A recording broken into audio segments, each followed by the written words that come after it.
today I start the next lesson, that is matter and magnetism. In previous lesson we studied the moving charges and magnetism.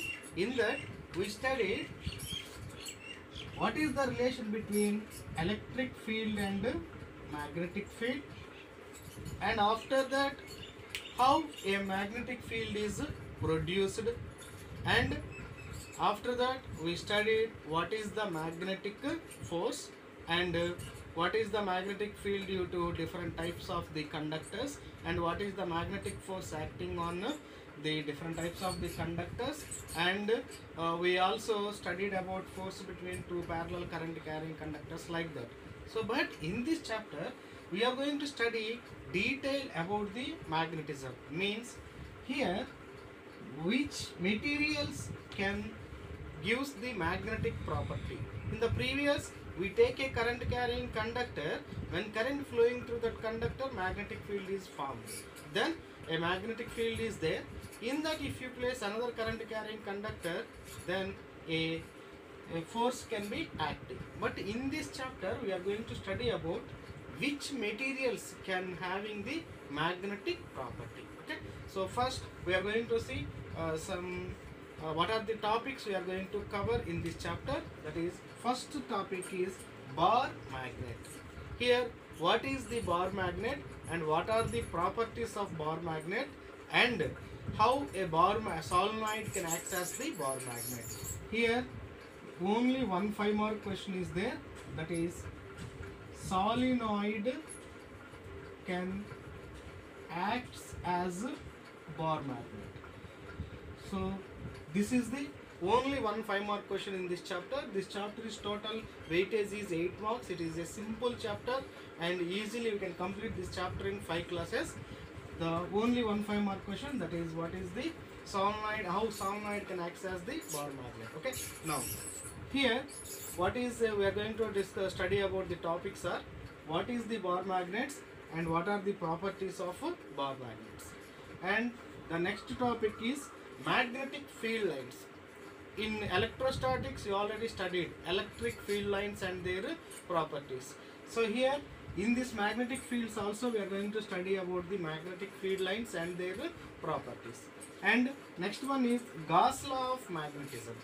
In the electrostatics chapter 1 you studied what is the Gauss law for the electric fields. Now in this also we are going to study about what is the Gauss law for the magnetic fields.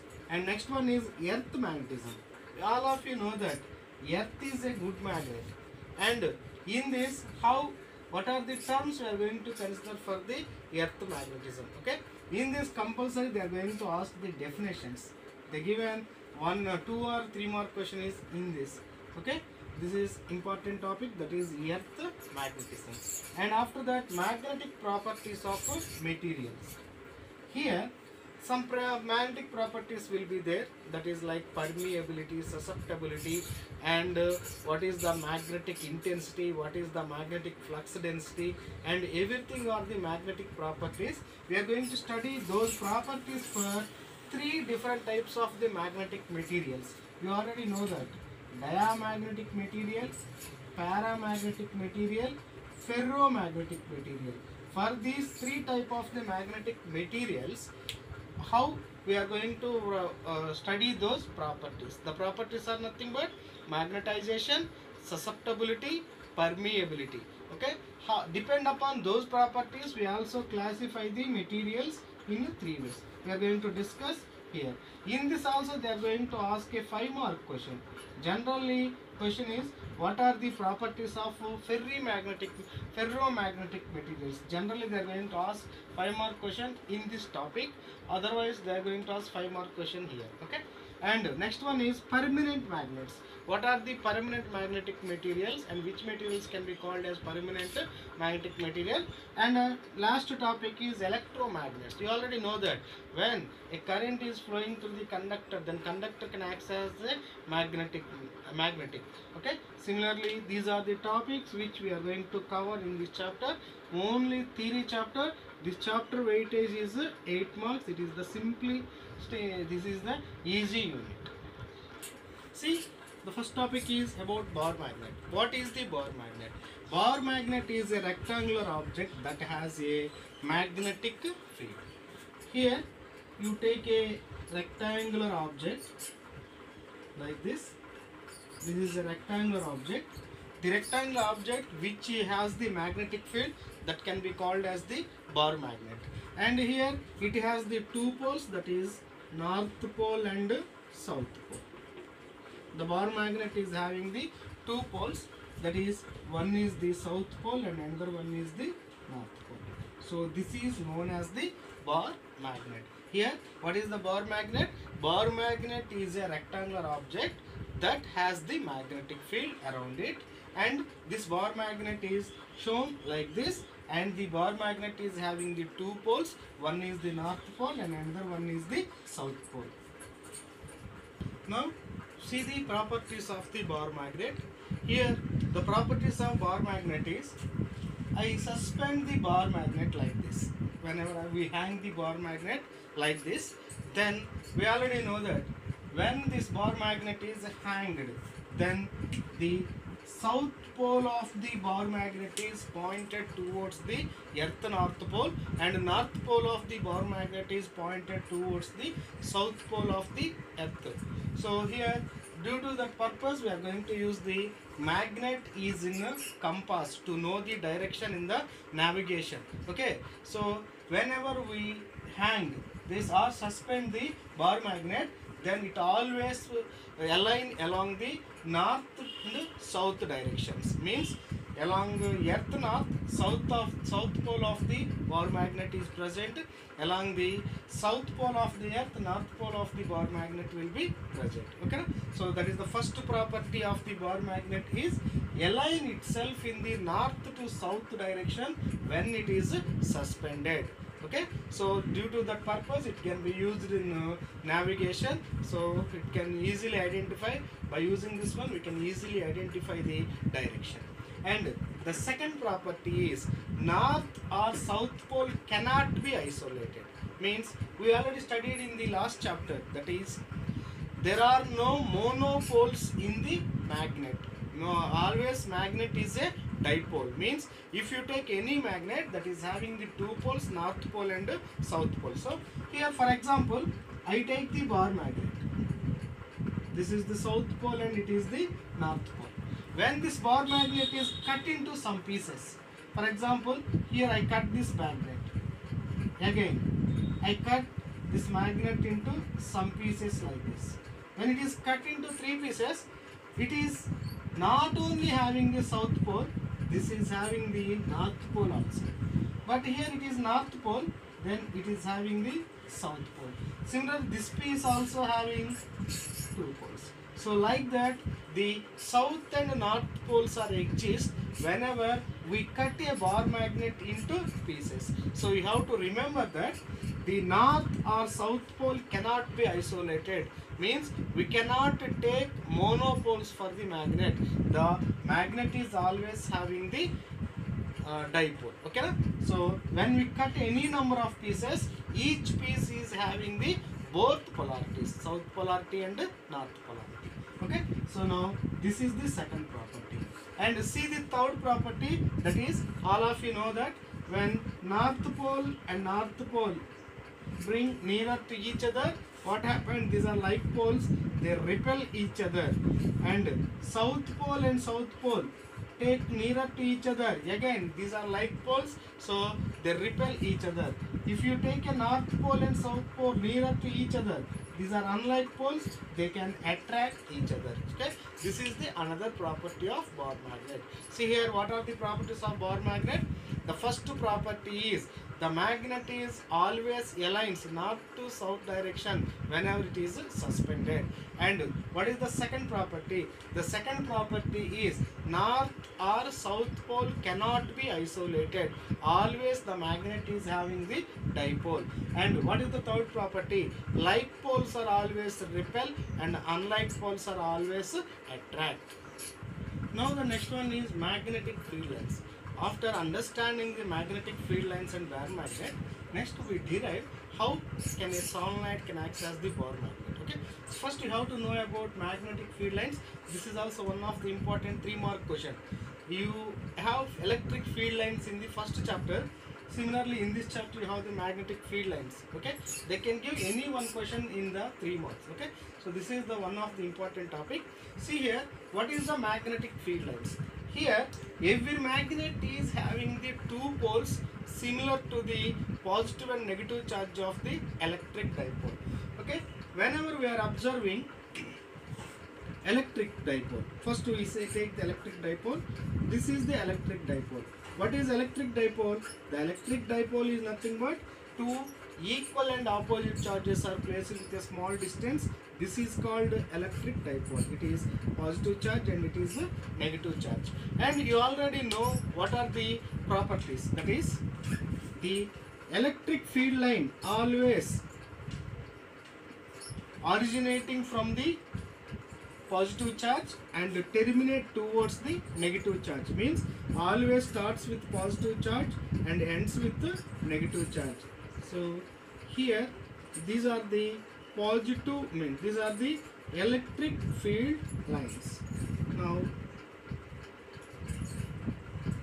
so like that we are going to take the electric field lines. Electric field lines, that is always away from the positive charge and towards the negative charge. Okay, so whenever we are observing, this is the electric field lines. The electric field lines are always from starting with positive charge and ends with the negative charge, and there is no possibility of forming the closed loops. Okay, so this is the electric field lines. And coming to the magnetic field lines, here the magnetic field is having a north pole and south pole.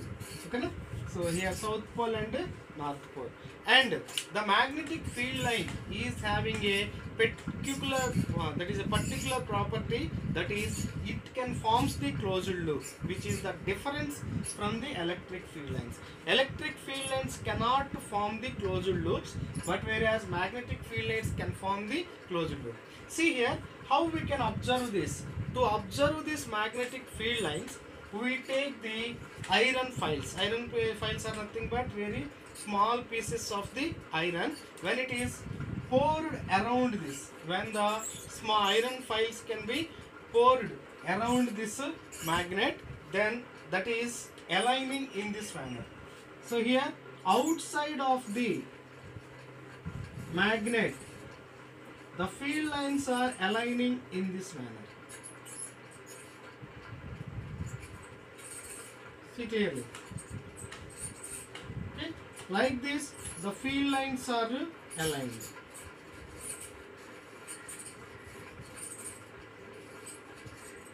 Okay, so whenever you take the iron files, that is very small pieces of the iron, when it is poured around this, like this, the magnetic field can be, lines can be formed.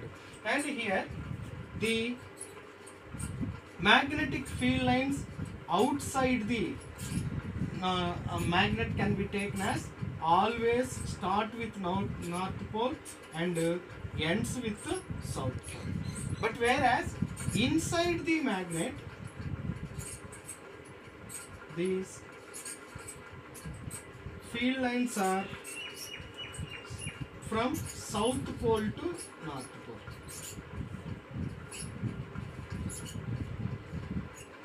Okay. So this is the magnetic field lines. Whenever we are observing this magnetic field lines, what is the particular here case? That is, in the magnetic field lines, the closed loops can be formed. In this, you have to understand the, means you have to remember the point is outside of the magnet, the field lines are from north to south pole. Inside of the magnet, the field lines are from south to the north pole. So this is the main difference between electric field lines and magnetic field lines. If they are going to ask one more question, what is the difference between electric field lines and magnetic field lines? You have to write the difference is electric field lines cannot form the closed loops, but whereas magnetic field lines can form the closed loop. The magnetic field lines outside the magnet from north pole to south pole, inside the magnet from south pole to north pole. See the properties of magnetic field lines. This is important 3-mark question. That is, the first property is outside of the magnet the field lines are from north pole to south pole, and inside the magnet the field lines are from south pole to north pole. The first property is outside the magnet field lines are from north pole to south pole, inside the magnet field lines are from south pole to north pole.